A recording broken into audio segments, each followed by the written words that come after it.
final segment for this month's work, the Tools for Big Gifts, leads us to the preparation of a fundraising plan. It is one thing to have an annual giving program that relies on special events and direct mail and virtually nothing else. And that's about where it's going to stay with some foundation grants, unless you actually can develop a fundraising plan.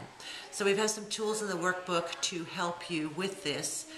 Even if it's a gentle, brief outline, it's important to have something written down for several reasons. One, it brings your volunteers along with you so that they will see why you're doing what you're doing and some of the prep work that's required. It also helps you focus on your priorities and not get taken away from that by ideas that might come in during the year. So if you look at the appendix, you'll see a fundraising assessment. Excellent tool. Have your board members take this, or your volunteers. They'll be very surprised and you'll be very pleased that they will see the work that has to be done. And that's where you start with developing your fundraising assessment. You do your internal assessment starting with that document and the results. And you'll see in the very first part of this week's workbook that there's an outline of what you have to do the internal assessment. And then you're going to be conducting some interviews. Interviews are fantastic. They are probably the best cultivation tool you will ever have, which allows you to reach out to major donor prospects and say, I'd like to ask your candid opinions confidentially, and move ahead with that. Good question you might ask, though, is how will a major donor prospect respond to you if they are worried that you might report back to the organization that they aren't happy with things? So my advice to you would be go ahead and see if there's someone else you might hire to conduct these interviews who could provide that confidentiality that they so desperately need. So here's what you do. You go ahead and pick your best 10 to 15 prospects, and you set up the appointments and you go meet with them. The interview is set up. You have an outline in your books about how to create the questions, and part of our work this week will be focusing on just those questions, and there's some excellent exercises for you to download and take a look at.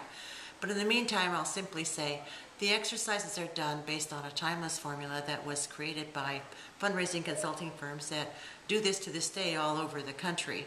And it's sort of, I like to think of it as a workout. You start with questions that are very general and involve and engage the volunteer who's being asked these questions.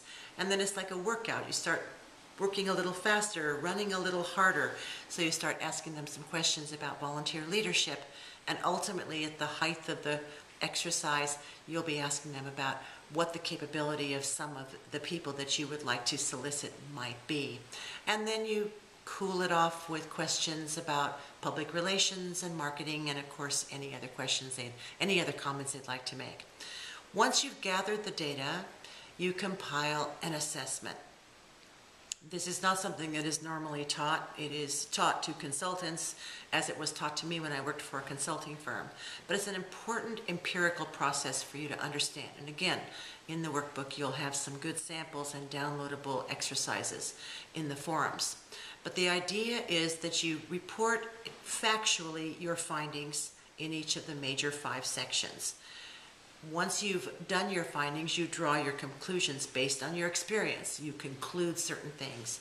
And then you pretty much throw away the findings and empirically move from, because I conclude this, I recommend this, and present that to your board. Let's go back to another important point about why to do a fundraising assessment.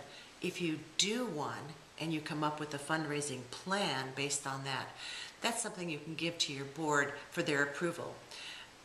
Trust me on this, the more your board is involved in the early stages of fundraising planning, whether it's annual giving or big gifts or capital campaigns, the more they will work for you because they've been engaged from the onset. You're not coming to them at the last minute saying, could you please help me? They actually understand the process. So good luck with the assessment, and as always, feel free to reach out to any of the faculty to ask any specific questions you might have about your organization.